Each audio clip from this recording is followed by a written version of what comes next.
ॐ स्थापकाय च धर्मस्य सर्वधर्मस्वरूपिणे अवतारो वरिष्ठाय रामकृष्णाय ते नमः। ॐ जननीं शारदां देवीं रामकृष्णं जगद्गुरुं पादपद्मे तयो शित्वा प्रणमामि मुहुर्मुहुः। नमः श्री ज्योतिराजाय विवेकानन्दसूरये सच्चिदसुखस्वरूपाय स्वामिने तापहारिणे। শ্রী শ্রী ঠাকুর, শ্রী শ্রী মা এবং স্বামীজি মহারাজের রাতুল চরণে আমার আভূমি প্রণাম জানাই। বড়নগর মঠের অধ্যক্ষ মহারাজ এবং সকল মহারাজদের শ্রীচরণে আমার শ্রদ্ধা এবং প্রণাম জানাচ্ছি এবং আপনারা এখানে যারা উপস্থিত আছেন আপনাদের সকলকে আমার আন্তরিক শ্রদ্ধা এবং প্রণাম জানাচ্ছি। আজকে আমাদের যে পাঠ এবং আলোচনা তার বিষয় হচ্ছে ভারতে বিবেকানন্দ থেকে পাঠ। আগের দিন আমরা শেষ করেছিলাম স্বামীজির প্রথম বক্তৃতা। ভারতবর্ষে যখন স্বামীজি ফিরে আসছেন আমেরিকা থেকে প্রায় 3.5 বছর থাকার পর, সেই আমেরিকার চিকাগোয় যে বিশ্ব মহাধর্ম সম্মেলন হয়েছিল, সেই বিশ্ব বিজয়ী বিবেকানন্দ, বিশ্ব আত্মা বিবেকানন্দ ভারতবর্ষে ফিরে আসছেন। তার আগে কলম্বোয় প্রথম নামলেন এবং কলম্বোয় একটি দীর্ঘ বক্তৃতা করেছিলেন। এরপর আমরা কলম্বোয় বক্তৃতা শেষ করে আমরা প্রবেশ করলাম এই বইয়ের ভারত বিবেকানন্দর যে lectures from Colombo to Almora, সেই বইয়ের দ্বিতীয় বক্তৃতা আজকে শুরু হবে। সেটার বিষয় হচ্ছে, এটা জাফনায় স্বামীজি দিয়েছিলেন, আর এই বেদান্তের এই বক্তৃতার বিষয় ছিল বেদান্ত। স্বামীজি যখন এই কলম্বোর যে বক্তৃতা শেষ করলেন, সেই বক্তৃতা শেষ করার পর স্বামীজি ওখানে কয়েকদিন ছিলেন কলম্বোয়, এবং সেই কলম্বোয় থাকার পর ওখান থেকে স্বামীজি ভেবেছিলেন যে ওই জাহাজে করে আবার ওই মাদ্রাসে চলে আসবেন, ভারতবর্ষে প্রবেশ করবেন। কিন্তু ওই কলম্বোয় তারা ওখান থেকে তারা বলল যে এখানে কিছুদিন থাকার পর আপনাকে সিংহল হয়ে তারপর যেতে হবে। সেই কয়েকদিন স্বামীজি ওইখানে থাকলেন। সেখানে কয়েকটি ঘটনা আছে, সেই ঘটনাগুলো একটু আমরা অল্প বিস্তর একটু জেনে নেব, নিয়ে তারপরে আমরা ওই জাফনায় বক্তৃতায় প্রবেশ করব। কলম্বোর হিন্দু সমাজ স্বামীজিকে স্বাগত জানাইবার জন্য একটি কমিটি গঠন করিয়াছিল।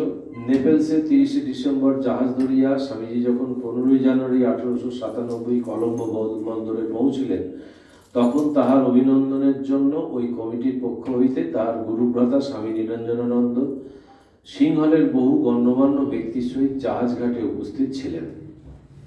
এটা আমরা প্রথম যে কলম্বোয় বক্তৃতা শুরুতে আমরা দেখলাম। এরপরে যখন স্বামীজি ওই বক্তৃতা ওখানে শেষ করলেন, যেদিনকে পৌঁছলেন সেদিন অল্প একটু ওখানে দাঁড়িয়ে কিছু বলেছিলেন। তার পরের দিন একটা দীর্ঘ বক্তৃতা করেছিলেন। সেই বক্তৃতাটা আমরা বিস্তারিতভাবে আলোচনা করেছি আগে। এরপর স্বামীজি বক্তৃতাটার পর স্বামীজিকে যে বাড়িতে রাখা হয়েছিল, সেই বাড়িটি পরবর্তীকালে বিবেকানন্দ লজ বা মন্দির নামাঙ্কিত হয়ে গেছিল। এবং স্বামীজি ওখানে যে শিব মন্দির ছিল, সেই শিব মন্দিরে স্বামীজি দর্শন করতে গিয়েছিল তার পরের দিন। তারপরে ওখান থেকে ফিরে আসার পর তারপরের দিন স্বামীজিকে ওই অনুরাধাপুরম বলে একটি জায়গা, সেখানে নিয়ে যাওয়া হলো। সেইখানেও স্বামীজি একটি বক্তৃতা করলেন। এবং এই সিংহলীয় যে স্থান সেটা হচ্ছে বৌদ্ধ ধর্মের একটা স্থান। সেখানে স্বামীজি এই হিন্দু ধর্মের যে রিচুয়ালসের ব্যাপারটা সেইটা ওখানে বলেছিলেন, তার জন্য একটা বিশৃঙ্খলা সৃষ্টি হয়েছিল। এবং সেইখানে স্বামীজি বোঝাতে চেয়েছিলেন যে এই ধর্মের যে আচার অনুষ্ঠানের যে দিক, সেই আচার অনুষ্ঠানের দিকের থেকেও যেটা আসল সেটা হচ্ছে এই অন্তঃকরণকে শুদ্ধ পবিত্র করা এবং ঈশ্বরের শরণাগত হওয়া, এটাই হচ্ছে আসল দিক ধর্মের। তো সেই সব বলতে গিয়ে স্বামীজি একটু অসুবিধার মধ্যে পড়েছিলেন। তারপরে আরেকটা ঘটনা, এই অনুরাধাপুরমে আসতে গিয়ে স্বামীজিকে সেই ঘোড়ার গাড়িতে করে নিয়ে যাওয়া হচ্ছিল, একটা প্রচুর মানে ডিস্টেন্স। সেটার একমাত্র এ ছিল যেটা স্বামীজি পরবর্তীকালে বলছেন যে একটাই সুখদায়ক ছিল, সেটা হচ্ছে ওই রাস্তার আশপাশে যে সমস্ত প্রাকৃতিক দৃশ্য। তো সেই হলো কি, ওই গরুর ওই যে ঘোড়ার গাড়ি, ওই গাড়ির চাকা খুলে গিয়েছিল এবং তার ফলে একটা বিপদের সৃষ্টি হতে পারত, কিন্তু সেটা রক্ষা পেয়েছিল কোনো রকমভাবে। তারপরে স্বামীজিকে আবার অন্য গাড়িতে করে ওইখানে নিয়ে যাওয়া হয় এবং স্বামীজি ওইখানেও একটি বক্তৃতা করেন। তারপরে স্বামীজি ওইখান থেকে আবার ওই জাফনায় এলেন। এই জাফনা আসার আগে স্বামীজি এই 3টে জায়গায় বক্তৃতা করেছিলেন, যেটা হচ্ছে প্রথম হচ্ছে কান্ডি, তারপরে অনুরাধাপুর, তারপরে ভাবনিয়া। এই 3টে জায়গায় স্বামীজি বক্তৃতা করেছিলেন এবং এই 23শে জানুয়ারি এই জাফনায় যেখানে এসে পৌঁছলেন, সেইখানে একটা কলেজ মাঠে স্বামীজি এই জাফনায় বক্তৃতাটা দিয়েছিলেন। সেটা হচ্ছে 23শে জানুয়ারি। 15ই জানুয়ারি স্বামীজি কলম্বোয় নেমেছিলেন, আর 23শে জানুয়ারি এই জাফনায় এলেন। এই বক্তৃতার বিষয় হচ্ছে বেদান্ত, এবং স্বামীজি এইখানে একেবারে পরিষ্কার করে দিয়েছেন যে এই ভারতবর্ষের যে আমরা যারা থাকি, তারা যে আমরা হিন্দু নামে পরিচিত হই, কিন্তু স্বামীজি বলছেন ওই হিন্দুর আর এখন কোনো বলার কোনো তাৎপর্য নেই। সেই জায়গাটা শুরু হচ্ছে এইভাবে। স্বামীজি বলছেন যে বিষয় অতি বৃহৎ, কিন্তু সময় খুবই কম। একটি বক্তৃতায় হিন্দুদিগের ধর্মের সম্পূর্ণ বিশ্লেষণ অসম্ভব। সুতরাং আমি তোমাদের নিকট আমাদের ধর্মের মূল তত্ত্বগুলি যত সহজ ভাষায় পারি বর্ণনা করিব। যে হিন্দু নামে পরিচয় দেওয়া এখন আমাদের প্রথা হইয়া দাঁড়াইয়াছে, তাহার কিন্তু আর কোনো সার্থকতা নাই। কারণ ওই শব্দের অর্থ যাহারা সিন্ধু নদের পারে বাস করিত। স্বামীজি বলছেন যে এই হিন্দু আমরা যে পরিচয় দিই আমাদেরকে, যে হিন্দু বলে, বলছেন যে এই হিন্দু নামটার আর কোনো সার্থকতা নেই। কারণ এই হিন্দু নামটা এসছে যারা সিন্ধু নদের পারে বাস করত সেই তাদের, কিন্তু পরবর্তীকালে সেটা দেখা গেল যে প্রাচীন পার্শ্বিকদের বিকৃত উচ্চারণে সিন্ধু শব্দই হিন্দু রূপে পরিণত হয়। অর্থাৎ ওরা ওই সিন্ধু বলতে পারতো না, সেই জন্য হিন্দু বলতো। সেই থেকে আমাদের এটা এসছে হিন্দু। তাহারা সিন্ধু নদের অপর তীরবাসী সকলকেই হিন্দু বলিতেন। এইরূপেই হিন্দু শব্দ আমাদের নিকট আসিয়াছে। মুসলমান শাসনকাল হইতে আমরা ওই শব্দ নিজেদের উপর প্রয়োগ করিতে আরম্ভ করিয়াছি। মানে যেহেতু মুসলমানদের একটা মুসলমান বলা হয়, মুসলিম সম্প্রদায় বলা হয়, সেহেতু আমরাও ওই সময় থেকে আমরাও আমাদেরকে একটা পরিচয় দেবার জন্য আমরা ওই হিন্দু শব্দটা আমাদের জন্য ব্যবহার করে আসছি। অবশ্য এই শব্দ ব্যবহারে কোনো ক্ষতি নাই, কিন্তু আমি পূর্বেই বলিয়াছি এখন ইহার সার্থকতা নাই। কারণ তোমরা বিশেষভাবে লক্ষ্য করিও যে বর্তমানকালে সিন্ধু নদের এই দিকে সকলে আর প্রাচীন কালের মতো এক ধর্ম মানেন না। সুতরাং ওই শব্দে শুধু খাঁটি হিন্দু বুঝায় না, উহাতে মুসলমান, খ্রিস্টান, জৈন এবং ভারতের অন্যান্য আদিবাসীগণকেও বুঝাইয়া থাকে। অতএব আমি হিন্দু শব্দ ব্যবহার করিব না। তবে কোন শব্দ ব্যবহার করিব? আমরা বৈদিক শব্দটি ব্যবহার করিতে পারি, অথবা বৈদান্তিক শব্দ ব্যবহার করিলে আরো ভালো হয়। স্বামীজি বললেন যে এই যে হিন্দু আমরা বলছি, কিন্তু ওই যে সিন্ধু নদের তীরবর্তী যারা মানুষ তারাই হিন্দু, কিন্তু বর্তমানে সেই সময় পরে দেখা যাচ্ছে যে শুধুমাত্র হিন্দুরাই ওখানে বাস করছে না, ওখানে সমস্ত সম্প্রদায়, মুসলমান, খ্রিস্টান, জৈন, এরা সবাই ওখানে বসবাস করছে। তাহলে সবাই এই হিন্দু শব্দের হিন্দুর মধ্যে চলে আসছে। সেই জন্য বলছেন যে হিন্দু শব্দ আমি ব্যবহার করব না, আমি ব্যবহার করব যে বৈদান্তিক। কেন বৈদান্তিক সেটা এবার বলবে। পৃথিবীর অধিকাংশ প্রধান প্রধান ধর্মই বিশেষ বিশেষ কতকগুলি গ্রন্থকে প্রামাণ্য বলিয়া স্বীকার করিয়া থাকে। লোকের বিশ্বাস এই গ্রন্থগুলি ঈশ্বর অথবা কোনো অতি প্রাকৃত পুরুষ বিশেষের বাক্য। সুতরাং ওই গ্রন্থগুলি তাহাদের ধর্মের ভিত্তি।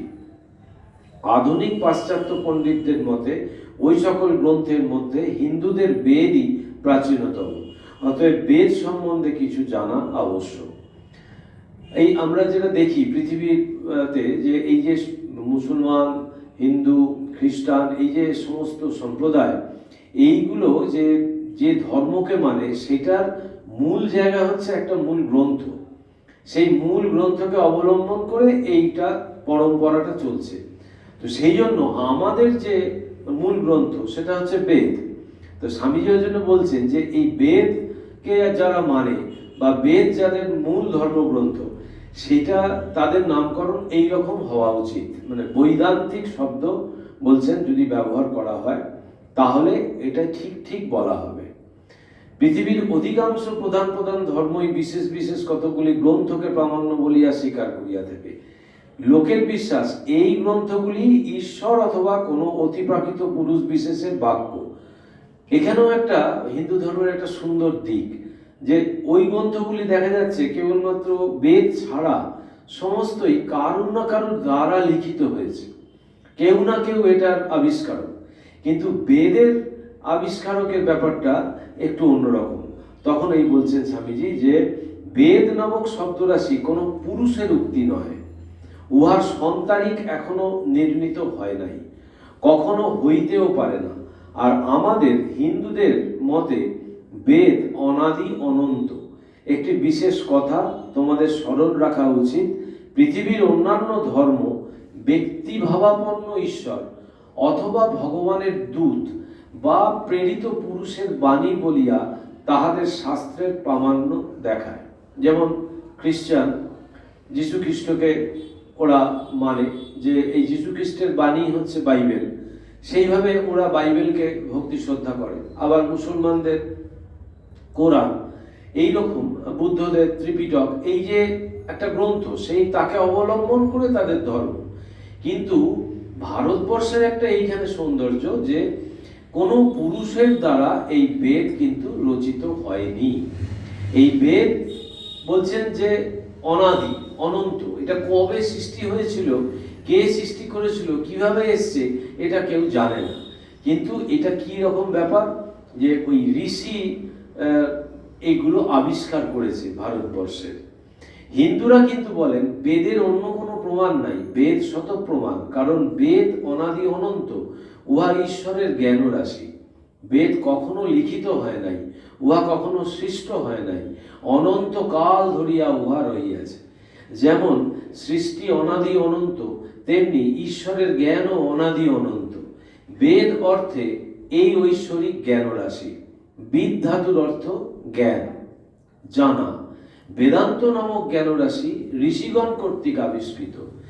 ঋষি শব্দের অর্থ হচ্ছে মন্ত্র দ্রষ্টা। এইখানে স্বামীজি বলছেন যে এই যে ঋষিরা যে এই বেদকে আবিষ্কার করেছে, বেদান্ত যে লিখিত হয়েছে, সেইগুলো কিন্তু সব এই এতে আমাদের ছিল, সেইটা পুনরাবিষ্কার করেছে নানান রকম ভাবে। সেইগুলো তারা জানতে পেরেছে কারা না, এই ঋষিরা। আর ঋষিদের বলা হয় মন্ত্রদ্রষ্টা। পূর্ব হইতেই বেদান্ত নামক জ্ঞানরাশি ঋষিগণ কর্তৃক আবিষ্কৃত। ঋষি শব্দের অর্থ মন্ত্রদ্রষ্টা। পূর্ব হইতেই বিদ্যমান সত্যকে তিনি প্রত্যক্ষ করিয়াছেন মাত্র।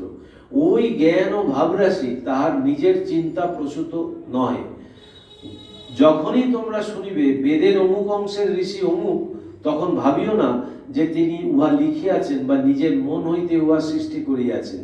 তিনি পূর্ব হইতে বিদ্যমান ভাবরাশির দ্রষ্টা মাত্র। ওই ভাবরাশি অনন্তকাল হইতেই এই জগতে বিদ্যমান ছিল। ঋষি উহা আবিষ্কার করিলেন মাত্র। ঋষিগণ আধ্যাত্মিক আবিষ্কর্তা। এই ঋষি সম্বন্ধে একটু, ঋষি আর মুনি এই দুটো সম্বন্ধে আমাদের একটু পরিষ্কার ধারণা থাকলে এইগুলো বুঝতে আরো সুবিধা হয়। ঋষি সম্পর্কে বলা হচ্ছে ঋষয় মন্ত্র দ্রষ্টার নতু বেদস্য কর্তা। তারা কিন্তু বেদের কর্তা নয়, মানে বেদ তারা কখনো লেখেওনি, রচিত হয়নি তাদের দ্বারা, কিন্তু অন্য এই আমাদের সঙ্গে অন্য ধর্মের এইখানেই হচ্ছে সব থেকে বড় তফাৎ। বলা হয় যে আমাদের যদি সমস্ত ঋষি চলেও যায় তাহলেও আমাদের কিছুই যায় আসবে না, কারণ আমাদের শ্রুতি আছে। এই যে ঋষিরা যেগুলো আবিষ্কার করেছেন সেগুলো সবসময় আছে। তারা কিভাবে আবিষ্কার করলো বলছেন যে এরা হচ্ছে এক্সাম্পলিফায়ার অফ দ্যাট শ্রুতি, মানে ওই শ্রুতি এরা বিস্তারিতভাবে এরা আবিষ্কার করে তারা নিজেদের সেই জ্ঞানরাশি আমাদের জন্য দিয়েছে। এগুলি সব সময় আছে, ইটারনাল বেদ। এই সমস্ত মন্ত্রগুলি সমস্তই সবসময় আছে। আর ঋষিরা তাদের হৃদয়টাকে শুদ্ধ করেছেন, তাই তাদের কাছে এগুলি ধরা পড়েছে। আমি আমার মনটাকে, চিত্তকে, হৃদয়টাকে যদি শুদ্ধ করতে পারি তাহলে আমারও মনের স্তরটা উঠবে, লেভেলের পর লেভেল এই স্তরটা ওঠে, আর তখন ওই মন্ত্রগুলো ধরা দেবে, ওই ষটচক্র ভেদ হবে, শুদ্ধ সংস্কার হবে। তাহলে ঋষি আবিষ্কর্তা কি করে হচ্ছে, যে সে ক্রমাগত সাধন ভজন করে তার মনটাকে তার বিভিন্ন স্তরে তুলছে। ধীরে ধীরে ধীরে ধীরে তার মন যত শুদ্ধ পবিত্র হতে থাকবে, যত সে ওই দিকে এগোতে থাকবে ঈশ্বরের দিকে, তত কি হবে, তার সামনে ওই মন্ত্রগুলো আরো স্বচ্ছ পরিষ্কার হয়ে ধরা দেবে। তো সেই ঋষিরা ওই জন্যে বলা হয় এরা হচ্ছে এইগুলো জানতে পারে, এইগুলো আবিষ্কর্তা। আর মুনি যারা, মুনি হচ্ছে মননা, মানে মুনি মানে যারা মনন করতে পারে। এই যে ঋষিরা যে মন্ত্র আবিষ্কার করলো সেই মন্ত্রের এরা করে কি, এই ডিটেলস ইমপ্লিকেশন করে, কি করে হবে তিনি ওই চিন্তা ভাবনা করে বার করেন। অর্থাৎ তার উপলব্ধি, মানে ঋষির যে মন্ত্র সেই মন্ত্রটাকে তারা মনন করে তারা ওইটাকে কি করে ইমপ্লিফাই করা যায় জগতে, সেইটা চিন্তা করেন। এটা একটা ছোট্ট উদাহরণ আমরা নিতে পারি। শ্রী শ্রী ঠাকুর যখন দক্ষিণেশ্বরের ঘরে যখন ওই শিবজ্ঞানে জীব সেবা বললেন, তখন অনেকেই ছিল, কিন্তু বাইরে বেরিয়ে এসে একমাত্র নরেন্দ্রনাথ বলল আজকে একটা নতুন আলোক পেলাম। নরেন্দ্রনাথের মনে ওটা ধাক্কা লাগলো, এবং নরেন্দ্রনাথ বললেন সঙ্গে সঙ্গে যে আজকে একটা নতুন আলোক পেলাম, এবং ভগবান যদি দিন দেন তাহলে এটাকে জগতে প্রচার করব এবং করে দেখাবো। তো সেটা এই তিনি ইমপ্লিফাই করলেন। সেই জন্যে এই ঋষির যে মন্ত্র সেইটা মুনি এটা জগতে প্রচার করে এবং জগতে সেটা ইমপ্লিফাই করে। এই হচ্ছে ঋষি আর মুনি। এরপরে আসছে বেদ নামক গ্রন্থরাশি। যে বেদ সম্পর্কে স্বামীজির বলা হয়ে গেল যে এটা অপৌরুষীয়, কোনো পুরুষের দ্বারা কোনোদিন লিখিত হয়নি বা কোনো পুরুষের বাণী নয়। এটা ছিল, এটা আছে, এবং যারা ক্রমশ নিজেদেরকে শুদ্ধ পবিত্র করে মনের স্তরটাকে যারা ক্রমশ সেই তরঙ্গের সঙ্গে যখন একাকিত্ব বোধ করেন তখন তারা এগুলো আবিষ্কার করেন। আর মুনি হচ্ছে ওই মন্ত্রগুলোকে ইমপ্লিফাই করেন জগতে, তারা মনন করেন। এইবারে এই বেদ সম্পর্কে বলার পর স্বামীজি এবার বলছেন, বেদের ভেতর ঢুকছেন স্বামীজি, বলছেন বেদ নামক গ্রন্থ রাশি প্রধানত দুই ভাগে বিভক্ত, কর্মকাণ্ড ও জ্ঞানকাণ্ড। কর্মকাণ্ডের মধ্যে নানাবিধ যাগযজ্ঞের কথা আছে, উহাদের মধ্যে অধিকাংশই বর্তমান যুগে অনুপযোগী বলিয়া পরিত্যক্ত হইয়াছে, এবং কতকগুলি এখনো কোনো না কোনো আকারে বর্তমান। এই যে কর্মকাণ্ডের দিকটা আমরা একটু ভাবলেই দেখতে পাবো যে আগেকার দিনে এত যাগযজ্ঞ হতো, কথায় কথায় যাগযজ্ঞ হতো, সেইগুলো এখন কিন্তু বর্তমান যুগে মানুষের সময় কমে গেছে, মানুষের আর্থিক যে ব্যবস্থা সেটাও অনেক হয়ে গেছে, এবং সমাজ ব্যবস্থা পাল্টে গেছে, যার জন্য আমাদের যে আগে যে বিবাহের যে রীতি এগুলো ছিল, এগুলো ক্রমশ স্কুইজ হয়ে আসছে, ক্রমশ ছোট হতে হতে যার জন্য ওই বৈদিক যে কর্মকাণ্ড, সেই কর্মকাণ্ড এখন আর আমরা অনুসরণ করছি না। যার জন্য স্বামীজি এখানে বলছেন যে এই কর্মকাণ্ডের দিকটা আমাদের আর এটা থাকে না, এটা আস্তে আস্তে বিলুপ্তির পথে চলে যায়। কিন্তু তবুও এইখানে বলছেন যে কতকগুলি এখনো কোনো না কোনো আকারে বর্তমান, কিছু কিছু জিনিস থাকবে, মূল জিনিসটা থাকবেই, সেইটা সরবে না, কিন্তু তার আকারটা বদলে যাবে। আর স্বামীজি এখানে বলছেন যে কিছু কিছু জিনিস সেগুলো আছে, এখনো বর্তমান আছে। আর কর্মকাণ্ডের প্রধান প্রধান বিষয়গুলি যথা সাধারণ মানবের কর্তব্য, ব্রহ্মচারী, গৃহী, বানপ্রস্থ ও সন্ন্যাসী, এই সকল বিভিন্ন আশ্রমে বিভিন্ন কর্তব্য এখনো পর্যন্ত অল্প বিস্তর অনুসৃত হইতেছে। এই যে আমাদের যে চতুরাশ্রম, বানপ্রস্থ, তারপরে হচ্ছে গৃহস্থ, তারপরে প্রথমে হচ্ছে ব্রহ্মচর্য, তারপরে গৃহস্থ, তারপরে বানপ্রস্থ, তারপরে সন্ন্যাস, এই চারটে যে আমাদের অবস্থা জীবনের, এটা কিন্তু আমরা হয়তো আমাদের সংসার জীবনে হয়তো সেগুলো আমরা পালন করতে পারছি না। যখন আমাদের এই বানপ্রস্থী হওয়ার কথা, তখনও কিন্তু আমাদের এই সাংসারিক কাজকর্মে লিপ্ত থাকতে হচ্ছে, কিন্তু কিছু কিছু জায়গায় এগুলোকে ফলো করা হয়, এখনো সেই আদর্শকে মেনে চলা হয়। যেমন এই সমস্ত আশ্রমগুলোতে আমরা সেইগুলো দেখতে পাই, সেইগুলোকে ফলো করা হচ্ছে। আর যেটা স্বামীজি এবার বলছেন যে মূল যেটা আমাদের জিনিস, সেটা হচ্ছে জ্ঞানকাণ্ড। এই দ্বিতীয় ভাগ, বেদের দ্বিতীয় ভাগ হচ্ছে জ্ঞানকাণ্ড, আর সেটাই হচ্ছে বেদান্ত, আমাদের ধর্মের আধ্যাত্মিক অংশ। এই দ্বিতীয় ভাগটা হচ্ছে আমাদের আধ্যাত্মিক অংশ, ইহার নাম বেদান্ত, অর্থাৎ বেদের শেষ ভাগ। বেদ অন্ত মানে বেদের শেষ ভাগ, মানে শেষ ভাগ মানে এইরকম নয় যে একদম বেদের শেষ দিকে লেখা আছে, তা নয়, মানে বেদের যে চরম যে নিষ্কর্ষ যেটা, সেইটাই মানে বেদের যে চরম লক্ষ্য, সেটা আছে বেদান্তেই আছে। বেদ জ্ঞানের এই 4 ভাগের নাম বেদান্ত বা উপনিষদ। আর ভারতের সকল সম্প্রদায়, দ্বৈতবাদী, বিশিষ্টাদ্বৈতবাদী, অদ্বৈতবাদী, অথবা সৌর, শাক্ত, গাণপত্য, শৈব ও বৈষ্ণব, যে কেহ হিন্দু ধর্মের অন্তর্ভুক্ত থাকিতে চাহে, তাহাকেই বেদের এই উপনিষদ ভাগ মানিয়া চলিতে হইবে। এই এতগুলো সম্প্রদায়ের কথা স্বামীজি বলছেন, যে দ্বৈতবাদী, অদ্বৈতবাদী, বিশিষ্টাদ্বৈতবাদী, আবার আছে সৌর, শাক্ত, গাণপত্য, শৈব, বৈষ্ণব, বলছে যারাই এই হিন্দু ধর্মের অন্তর্ভুক্ত থাকতে চাইবে, তাদেরকে কিন্তু ওই বেদের উপনিষদ ভাগ মেনে চলতে হবে। তাহারা নিজ নিজ রুচি অনুযায়ী উপনিষদ ব্যাখ্যা করিতে পারে, কিন্তু তাহাদিগকে উহার প্রামাণ্য স্বীকার করিতেই হবে। মানে উপনিষদটা নিজের এ অনুযায়ী ব্যাখ্যা করা যায়, কিন্তু মূল যেটা প্রতিপাদ্য যেটা হচ্ছে, সেটা হচ্ছে বেদ। সেই বেদকে অবলম্বন করে আমাকে উপনিষদ ব্যাখ্যা করতে হবে, কারণ সেইটাকে আমাকে অ্যাকচুয়ালি আমি নড়াতে পারবো না। এই কারণেই আমরা হিন্দু শব্দের পরিবর্তে বৈদান্তিক শব্দ ব্যবহার করিতে চাই। ভারতের সকল প্রাচীনপন্থী দার্শনিককেই বেদান্তের প্রামাণ্য স্বীকার করিতে হইয়াছে। আর আজকাল ভারতে হিন্দু ধর্মের যত শাখা পোশাখা আছে, তাহাদের মধ্যে কতকগুলিকে যতই বিসদৃশ্য বোধ হোক না কেন, উহাদের উদ্দেশ্য যতই জটিল বোধ হোক না কেন, যিনি বেশ ভালো করিয়া উহাদের আলোচনা করিবেন, তিনিই বুঝিতে পারিবেন উপনিষদ হইতেই উহাদের ভাবরাশি গৃহীত হইয়াছে।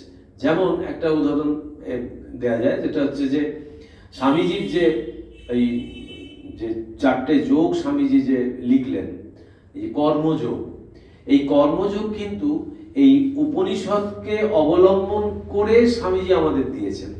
জ্ঞানযোগ, ভক্তিযোগ, এগুলো সব কিন্তু অর্থাৎ এই বেদকে স্বীকার করে বেদের প্রামাণিক গ্রন্থ হিসেবে এইগুলো আমরা পেয়েছি।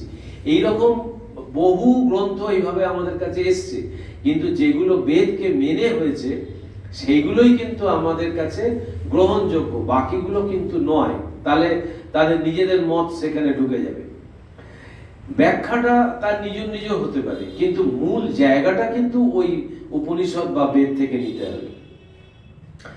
এই সকল উপনিষদের ভাব আমাদের জাতির মজ্জায় মজ্জায় এতদূর প্রবিষ্ট হইয়াছে যে যাহারা হিন্দু ধর্মের খুব অমার্জিত শাখা বিশেষেরও রূপক তত্ত্ব আলোচনা করিবেন, তাহারা সময় সময় দেখিয়া আশ্চর্য হইবেন যে উপনিষদে রূপকভাবে বর্ণিত তত্ত্ব দৃষ্টান্ত রূপে পরিণত হইয়া ওই সকল ধর্মে স্থান লাভ করিয়াছে। স্বামীজি বলছেন যে আমাদের যে এই ধর্মের যে অমার্জিত যে একটা সম্প্রদায় বা অমার্জিত যে দিকটা আছে, সেখানেও বলছে ওই রূপক হিসেবে যেগুলো উপনিষদে আছে সেইগুলো কিন্তু আমাদের এই ধর্মের মধ্যে প্রবেশ করেছে। এবং শুধু তাই নয়, সেগুলো আমাদের আমাদের উপাসনা গৃহেও এসছে এবং সেগুলো আমরা পুজো করি রীতিমতো। যেমন দু একটা উদাহরণ রূপকের দেয়া যায়, যে মুন্ডক উপনিষদে এই দুটো পাখির উদাহরণ আছে, গল্প আছে, যে একটা গাছে দুটো পাখি বসে আছে, একটা ওপরের ডালে, একদম ওপরের ডালে, আর একটা নিচের ডালে বসে আছে। তো ওই নিচের ডালের পাখিটা ওই কটু ফল খাচ্ছে, মিষ্টি ফল খাচ্ছে। যখনই কটু ফল খাচ্ছে তখনই সে তার বিরক্তি আসছে, দুঃখ আসছে। আর উপর দিকে যখন তাকাচ্ছে তখন দেখছে আরে ওই পাখিটা তো তার কখনোই কোনো দুঃখ কষ্ট নেই, সে সদা হাস্যময় আছে।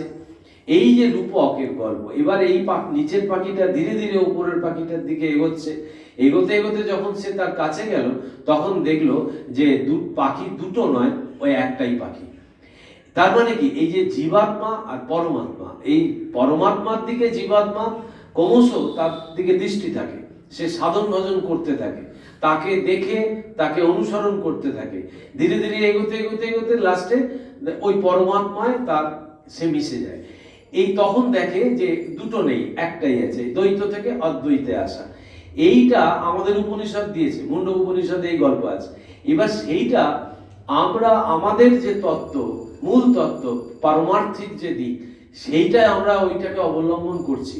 করে কোনো রাষ্ট্রে দেখা যায় যে কোনো জাতির মধ্যে ওই পাখির পুজো হচ্ছে, পাখিকেও তারা দেবতা হিসেবে বা হিসেবে পুজো করছে।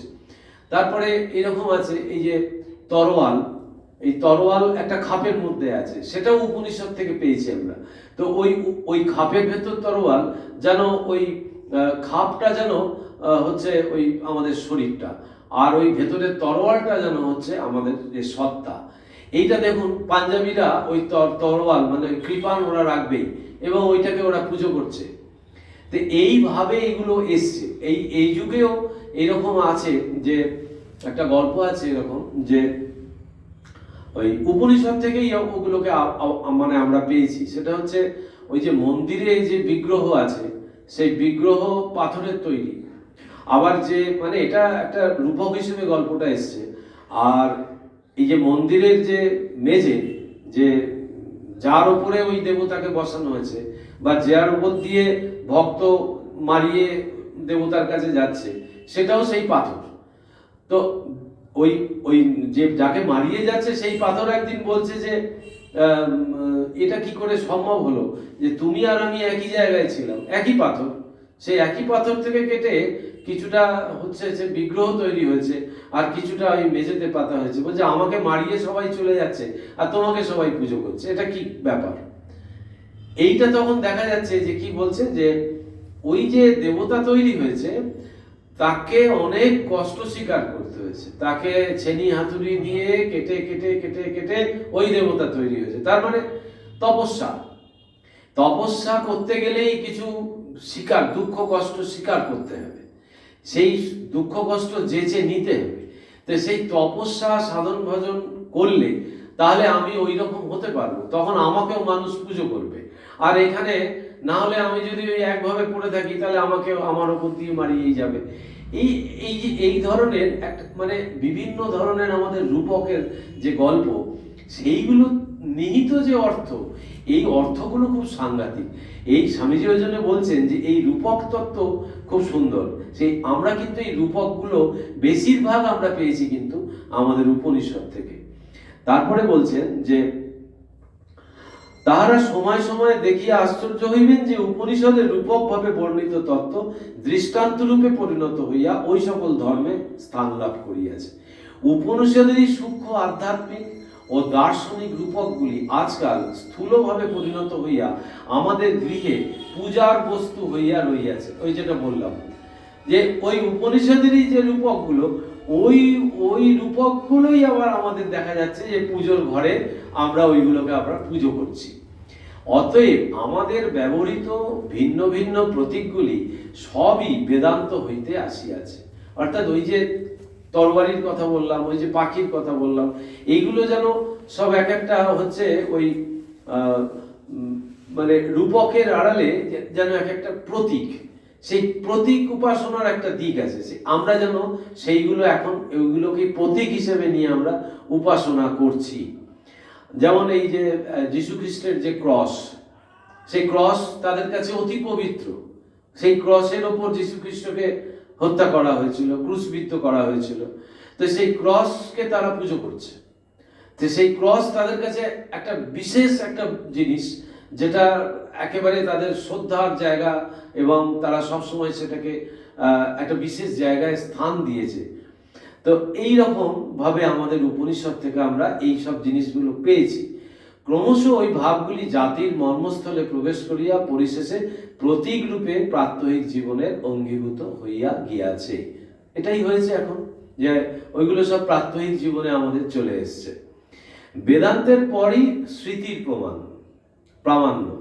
এগুলি মুনিদের লেখা গ্রন্থ, কিন্তু ইহাদের প্রামাণ্য বেদান্তের অধীন। একটু আগে আমি কর্মযোগের কথা বললাম, যে ওই প্রামাণিক গ্রন্থ মানে কর্মযোগ স্বামীজির হচ্ছে প্রামাণিক গ্রন্থ। সেটা উপনিষদকে ফলো করে, উপনিষদকে অবলম্বন করে লেখা হয়েছে।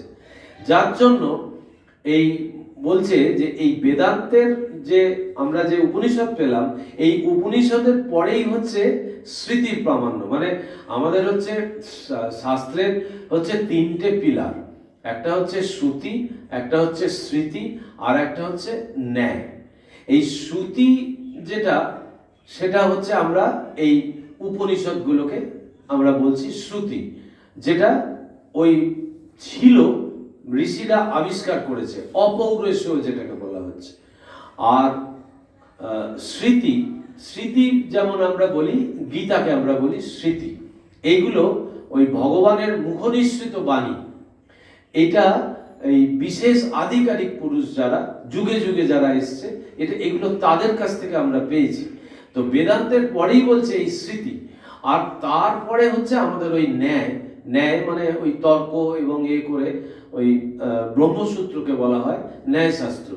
অর্থাৎ ওই বিভিন্ন প্রশ্নের আঙ্গিকে বোঝা যে ব্রহ্ম কি বস্তু, হ্যাঁ, অথ ব্রহ্ম জিজ্ঞাসু, এইভাবে শুরু হচ্ছে। তো সেই হচ্ছে স্মৃতি, শ্রুতি আর ন্যায়। স্বামীজি এখানে বলছেন যে উপনিষদের যুগের পর এলো যে স্মৃতির প্রামাণ্য। এই স্মৃতির আমাদের প্রচুর। অন্যান্য ধর্মাবলম্বীগণের পক্ষে তাহাদের ধর্মগ্রন্থ যেরূপ, আমাদের পক্ষে স্মৃতিও তদ্রূপ। আমরা স্বীকার করিয়া থাকি যে বিশেষ বিশেষ মুনি এই সকল স্মৃতি প্রণয়ন করিয়াছেন। এই অর্থে অন্যান্য ধর্মের শাস্ত্র সমূহের প্রামাণ্য যেরূপ, স্মৃতির প্রামাণ্য সেই রূপ। তবে স্মৃতি আমাদের চরম প্রমাণ নয়। এই যে স্বামীজির কথা বললাম, স্বামীজি ঠাকুরের কাছে বসে এই শিক্ষা, এই যে বেদান্তের চরম শিক্ষা স্বামীজি পেল। স্বামীজি কি পেয়েছিল? ওই কয়েক বছরের যে ঠাকুরের সঙ্গ, তার থেকে স্বামীজি ওই অদ্বৈত জ্ঞানে প্রতিষ্ঠিত হয়েছিল। তার সমাধি হয়েছিল, তিনি সমাধি সুখে বুঁদ হয়ে থাকতে চেয়েছিলেন। ঠাকুর তাকে তিরস্কার করলেন, বললেন তুই কিনা বিরাট বটবৃক্ষের মতো হবি, তোর ছায়ার তলায় সবাই প্রাণ জুড়বে, শান্তি পাবে, আর তুই নিজের মুক্তি চাইছিস, এত বড় তুই স্বার্থ চিন্তা করছিস। তো সেইখান থেকে ঠাকুর বলছেন যে নরেন শিক্ষা দেবে। নরেনকে প্রতিষ্ঠিত করে গেলেন, লিখিত চাপরাস দিয়ে গেলেন যে নরেন শিক্ষা দেবে।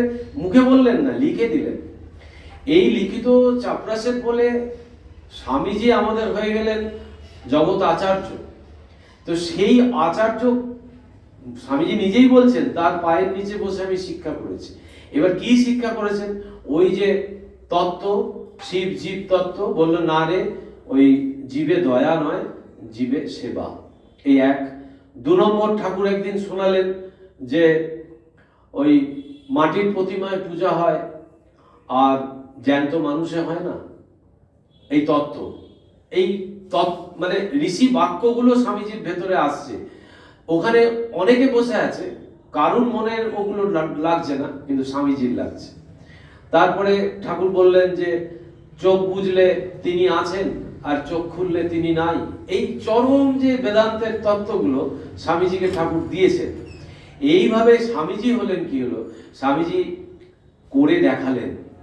ঠাকুর তত্ত্বগুলো দিলেন, ঋষি মহাবাক্য দিয়ে গেলেন কতগুলো, আর সেই মহাবাক্য অবলম্বনে স্বামীজি আমাদের কাছে বিস্তারিতভাবে আমাদের এই গ্রন্থগুলো আমাদের কাছে তুলে ধরলেন এবং আমাদের বুঝতে সুবিধা হলো। কারণ ঋষি বাক্য আমরা চট করে ধরতে পারবো না। আমরা যতই বলি কথামৃত খুব সহজ, গড়গড় করে পড়ে যাওয়া, কিন্তু কথামৃতের পাতায় পাতায় এতগুলো তত্ত্ব, সেটা বুঝতে গেলে স্বামীজিকে পড়তে হবে। স্বামীজি ছাড়া কথামৃত বোঝা যাবে না।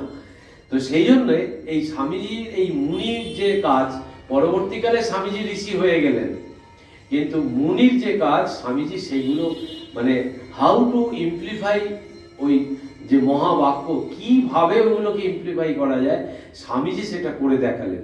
সেটাই এখানে বলছেন যে স্মৃতির তারপরে বলছেন যে স্মৃতির কোনো অংশ যদি বেদান্তের বিরোধী হয় তবে উহা পরিত্যাগ করিতে হইবে, উহার কোনো প্রামাণ্য থাকিবে না। আবার এই সকল স্মৃতি যুগে যুগে ভিন্ন। তাই তো হবে, কারণ যখন সত্যযুগ তখন মানুষের মনের গঠন একরকম, তার পারিপার্শ্বিক অবস্থা একরকম। তারপরে যখন সত্য, ত্রেতা, দাপর, কলি, তাই এই এক একটা যুগ এসছে, এক এক রকম মানুষের আকার, মানুষের যে সামাজিক এবং আর্থিক অর্থনৈতিক যে পরিস্থিতি, সেগুলো ক্রমশ বদলে গেছে।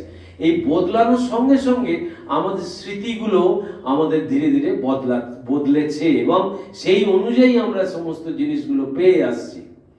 আমরা শাস্ত্রে পাঠ করি সত্যযুগে এই স্মৃতির প্রামাণ্য, এই দেখুন যেটা বললাম, ত্রেতা, দাপর ও কলি, এই সকল যুগের প্রত্যেক যুগে আবার অন্যান্য স্মৃতির প্রামাণ্য।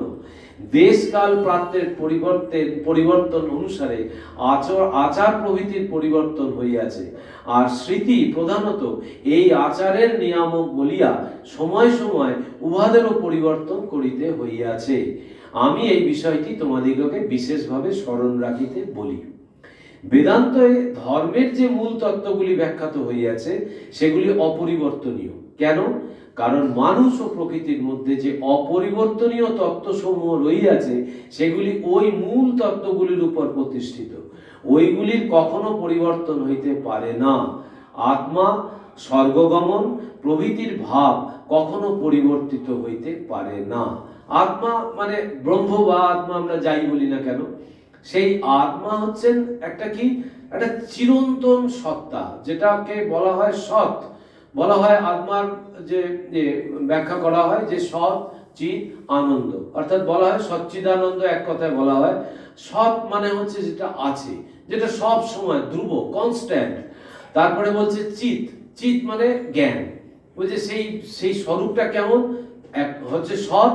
তারপরে বলছে চিৎ, সেটা হচ্ছে জ্ঞানস্বরূপ, সৎ স্বরূপ, জ্ঞানস্বরূপ। তারপরে বলছে আনন্দ, আর সেটা আনন্দ স্বরূপ। মানে এই যে তিনটে সত্তা, এইটা সব সময়ই এটা আছে। এবং আমাদের যে এই কর্ম করতে গেলে শুভ এবং অশুভ দুটো হয় একসাথে। কোনো স্বামীজি কর্মযোগে বলেছেন যে কোনো কর্মই পুরো শুভ হতে পারে না, আর কোনো কর্মই পুরো অশুভ হতে পারে না। শুভাশুভ মিশ্রিত কর্মফল হবেই। তো সেই জন্য আমরা যে এই যে শুভ কর্ম করছি, পুণ্য কর্ম করছি, এই যে আমাদের ধারণা, এখান থেকে আমাদের আসছে স্বর্গগমন, যে একটা স্বর্গের কল্পনা আছে, যে স্বর্গে গেলে আছে, গীতাতেও আছে যে ওই যারা অনেক পুণ্য সঞ্চয়কারী, অনেক পুণ্য করে অনেক কর্ম করে সেই কর্মের ফল অনুযায়ী তারা স্বর্গগমন করে, এবং স্বর্গগমন করার পরেও গীতায় আবার ভগবান বলছেন ক্ষীণে পুণ্যে বিসন্তি মর্ত লোকে, বলছেন যে ওই পুণ্যগুলো যখন ক্ষীণ হয়ে আসে, যখন ওই পুণ্য কর্মগুলির ফল যখন আস্তে আস্তে শেষ হয়ে আসে, তখন তাকে আবার এই মনুষ্য জন্ম নিতে হয়। কেন? মনুষ্য জন্ম না নিলে তার মুক্তি হবে না। মনুষ্য জন্ম, দেবতাদেরও এই মনুষ্য জন্ম নিতে হয় মুক্তির জন্য। তাহলে এখানে যেটা বলছেন যে আত্মা, স্বর্গগমন প্রভৃতির ভাব কখনো পরিবর্তিত হইতে পারে না, এটা একই থাকবে। সহস্র বৎসর পূর্বে ওই সকল তত্ত্ব সম্বন্ধে যে ভাব ছিল এখনো তাহাই আছে, লক্ষ লক্ষ বৎসর পরেও তাহাই থাকিবে। অর্থাৎ আত্মা এবং আত্মা, ব্রহ্ম, স্বর্গ, এই নরক, এইগুলো সম্বন্ধে কিন্তু কোনো রকম পরিবর্তন আসবে না, এইগুলো কনস্ট্যান্ট, এগুলো থাকবেই। কিন্তু যে সকল ধর্মকার্য আমাদের সামাজিক অবস্থা ও সম্বন্ধের উপর নির্ভর করে, সমাজের পরিবর্তনের সঙ্গে সেইগুলিও পরিবর্তিত হইয়া যাইবে। মানে যে ধর্মকার্যগুলো আমরা করি, সেই ধর্ম, আমি একটু আগেই বলছিলাম যে এক একটা যুগ এসছে, এক এক রকম মানুষের সামাজিক, আর্থিক, অর্থনৈতিক কাঠামো হয়েছে। মানুষের এই যে গুণ, সত্য রজ তম গুণ, এই সত্য রজ তম গুণের বিকাশ, কোন যুগে দেখা যাচ্ছে সত্যগুণের আধিক্য বেশি, কোন যুগে দেখা যাচ্ছে রজগুণের, কোন যুগে দেখা যাচ্ছে তামসিকতায় আচ্ছন্ন। এই যুগে আমরা দেখতে পাচ্ছি, এই যে কলিযুগ, এই কলিযুগে মানুষ মহা তামসিক হয়ে পড়েছে। এই তমগুণের প্রাচুর্য এখানে বেশি, এটা হচ্ছে কলির প্রভাব। তো সেই জন্য এই কথা স্বামীজি এখানে বলছেন যে ধর্মকার্য আমাদের সামাজিক অবস্থা ও সম্বন্ধের উপর নির্ভর করে, যে সকল ধর্মকার্য সমাজের পরিবর্তনের সঙ্গে সেইগুলিও পরিবর্তিত হইয়া যাইবে। সুতরাং সময় বিশেষে কোনো বিশেষ বিধি সত্য ও ফলপ্রদ হইবে, অপর সময় নহে। তাই আমরা দেখতে পাই কোনো সময় কোনো খাদ্য বিশেষের বিধান রহিয়াছে, অন্য সময় তাহা আবার নিষিদ্ধ। সেই খাদ্য সেই সময় বিশেষের উপযোগী ছিল, কিন্তু ঋতু পরিবর্তন ও অন্যান্য কারণে উহা তৎকালের অনুপযোগী হওয়ায় স্মৃতি তখন ওই খাদ্য ব্যবহার নিষেধ করিয়াছেন। তাহলে এইটার প্রভাব কিন্তু আমাদের এই খাদ্যাভ্যাসের মধ্যেও পড়েছে। খাদ্যাভ্যাস কিন্তু সম্পূর্ণ নির্ভর করে ওই গুণের উপর। সত্যগুণী মানুষ কখনো ওই গীতায় যেটা বলা আছে, খুব ঝাল, খুব নোনতা, খুব টক, এইগুলো সত্যগুণী মানুষ কখনো আহার করবে না। কিন্তু যে তমগুণী, সে কিন্তু ওইগুলো পছন্দ করবে বেশি। এই খাদ্যাভ্যাসটাও এইভাবে ওই মানুষের গুণের আধিক্য প্রাবল্য অনুযায়ী এইগুলো তখন ওইভাবে নির্ধারিত হয়। এই কারণেই স্বভাবতই প্রতীত হইতেছে যে যদি বর্তমানকালে আমাদের সমাজের কোনো পরিবর্তন আবশ্যক হয়, তবে ওই পরিবর্তন করিতেই হইবে। কিভাবে ওই সকল পরিবর্তন করিতে হইবে, ঋষিরা আসিয়া তাহা দেখাইয়া দিবেন। শ্রী শ্রী ঠাকুর এলেন, মানুষের ধর্ম চিন্তা, সৎ চিন্তা মানুষের লোপ পেয়েছিল। এই স্বামীজির যখন আবির্ভাব হচ্ছে, সেই সময়ও এই কলকাতার বুকে মারাত্মক অবস্থা। সেখানে অন্যান্য যে গ্রন্থ আছে সেখান থেকে পাওয়া যায়, ইতিহাসবিদ যারা, সেখানে পাওয়া যায় যে এই যে মানুষ মারা গেলে এখন যেরকম আমরা লোকজন পেয়ে যাচ্ছি, পাড়া প্রতিবেশী চলে আসছে, ওই যুগটা এমন একটা যুগ ছিল যে ওই সৎকার করার লোক পাওয়া যেত না। এইরকম একটা অবস্থা যে ওইটা ছোবে না। এই স্বামী যোজনের চিঠিতে লিখছে যে তোদের কি আর ধর্ম আছে রে বাপ, তোদের খালি ওই ধর্ম এখন ভাতের হাঁড়িতে, খালি বলছিস ছুঁয়ো না ছুঁয়ো না। কেন বলছে? ওই তদানীন্তন প্রেক্ষাপট থেকে স্বামীজি এই কথা। তো সেই জন্য বলছে যে যদি পরিবর্তন করার দরকার হয়, সেই পরিবর্তনটা অবশ্যই হবে, কিন্তু সেটা হবে অবলম্বনটাকে ঋষি। এই শ্রী শ্রী ঠাকুর এলেন, এসে এই উদার ভাব জগতে প্রতিষ্ঠা করলেন, এবং মানুষে মানুষে যে বিভেদ আমরা তৈরি করে ফেলেছিলাম, সেই বিভেদটাকে ভেঙে দিলেন। যার জন্য শ্রী শ্রী মাকে বলা হয় গণ্ডি ভাঙা মা। স্বামীজির ভীষণ চিন্তা ছিল যে যখন নিবেদিতাকে ভারতবর্ষে আনছেন, তখন এই নিবেদিতাকে দিয়ে কাজ করাবেন ভারতবর্ষের বুকে। যখন নিয়ে চলে এসছেন তখন চিন্তা করছেন এবার আমি কি করব, নিবেদিতাকে আমি কোথায় রাখবো, কিভাবে তাকে শুরু করাবো। ওই এতে মায়ের বাড়ির ওখানে গিয়ে তখনও চিন্তা। তখন সেই একজন গুরু ভাই সেই নিবেদিতাকে মায়ের কাছে দোতলায় নিয়ে গেল। মা তাকে সাদরে তার নিজের খাটে বসিয়ে দিল। ভাবা যায় এই গণ্ডি ভাঙা মা, মানে ওই যে ম্লেচ্ছ ছোঁয়া যাবে না, তাকে নিজের খাটে বসাচ্ছে, তাকে থুতনি ধরে আদর করছে, তাকে হাতে করে প্রসাদ খাওয়াচ্ছে।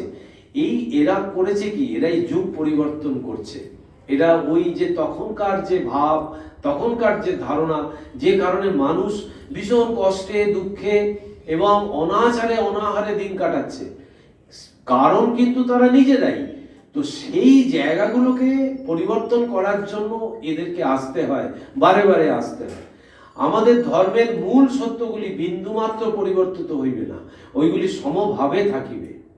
এই হচ্ছে বেদান্তের পর স্বামীজি এইটা দেখালেন যে স্মৃতি আমাদের কি করে বা স্মৃতির ভূমিকাটা কি। এরপরে স্মৃতির পর আসছে আমাদের পুরাণ। পুরাণ এমন একটা জিনিস যেটা আমাদের এই ধর্মের গুরু তত্ত্বগুলো এত সুন্দর করে গল্প আকারে বেরিয়েছে যে এই বলা হয় আমাদের যে অষ্টাদশ পুরাণ, মানে 18টা পুরাণ, মহাভারতও তার অন্তর্গত।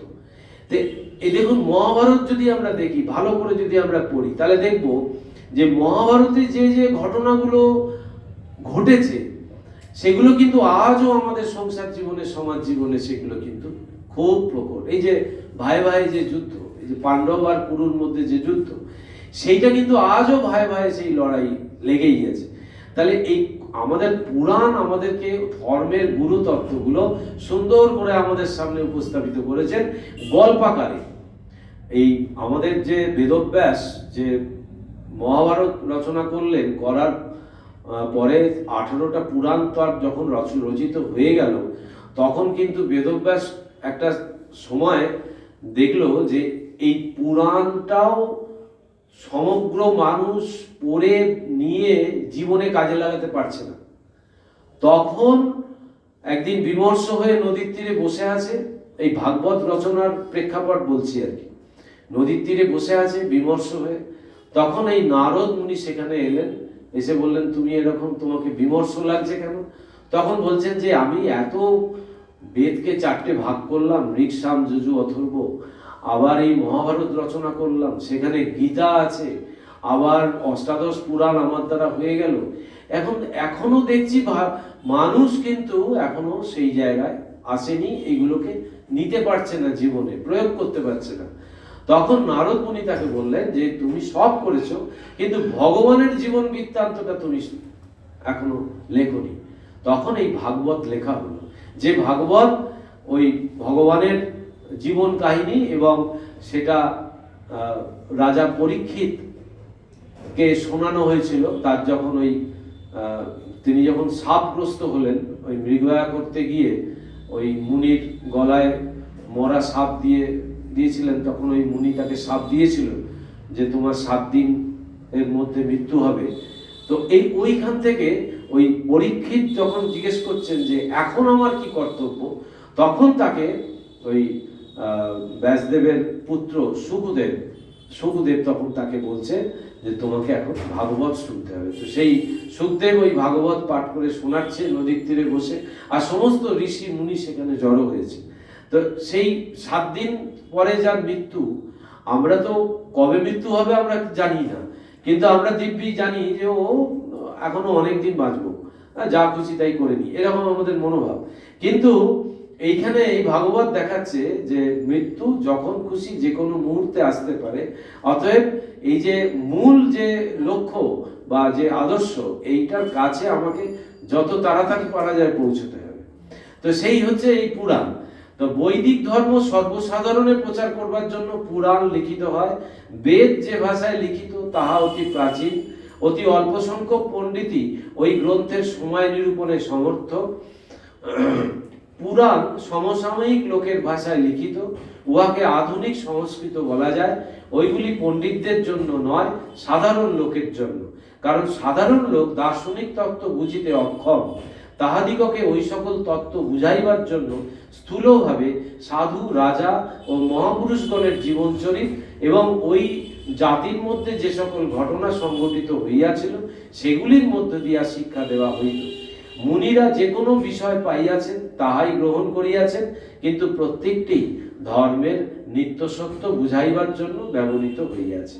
মানে সমস্ত মানুষ যে যে অবস্থায় আছে তাদের অবস্থার পরিপ্রেক্ষিতে এই পুরাণ রচিত হয়েছে এবং নিজস্ব ভাষায় যে বুঝতে সুবিধা হওয়ার জন্য গল্পাকারে হয়েছে।